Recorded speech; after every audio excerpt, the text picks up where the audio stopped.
voulais interdire aux mamans voilées d'aller chercher leurs enfants à l'école, forcer les enfants à manger du jambon à la cantine, la rumeur de mon déménagement à un couple vide, mes allers-retours en Porsche Cayenne, la rumeur du logement social payé avec l'argent de la drogue, la rumeur d'Éric Piolle coupe les arbres pour chauffer les Grenoblois, avec une très belle photo d'ailleurs qui venait d'Arcachon, à peine retouchée.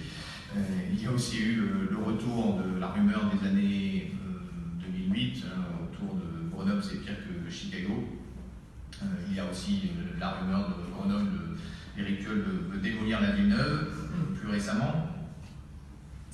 Chaque rumeur, évidemment, prise individuellement, peut faire sourire, mais mise bout à bout, elles construisent finalement un débat en décalage avec la réalité des enjeux.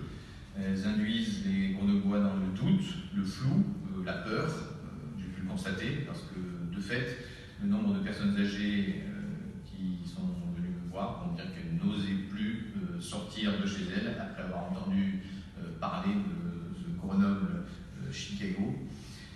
Ces méthodes-là, ce n'est pas des accidents de notre vie locale.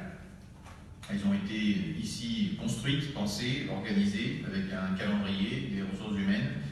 Elles ont été théorisées dans les années 80 par l'équipe de l'ancien maire corrompu. C'est toujours très révélateur à lire. Je tiens ces carnets de l'ombre à votre disposition, puisque ces informations étaient publiques, ces documents étaient publics. Et si je ne suis dupe de rien, je sais que 2008 n'a été que la bande-annonce de ce qui nous attend. J'y suis prêt, mes équipes y sont prêtes, ma famille y est prête. Hier, c'était couple vie, demain, on ne sait pas ce que ce sera. Mais dans ce contexte, je tiens ici à vous dire que je resterai fidèle sur le fond, sur la forme, aux valeurs que nous portons, que je resterai fidèle à tout ça sans être naïf de l'impact que ces rumeurs ont. Nous serons toujours du côté de la clarification, de la pédagogie, de la transparence et toujours du côté de l'intelligence collective.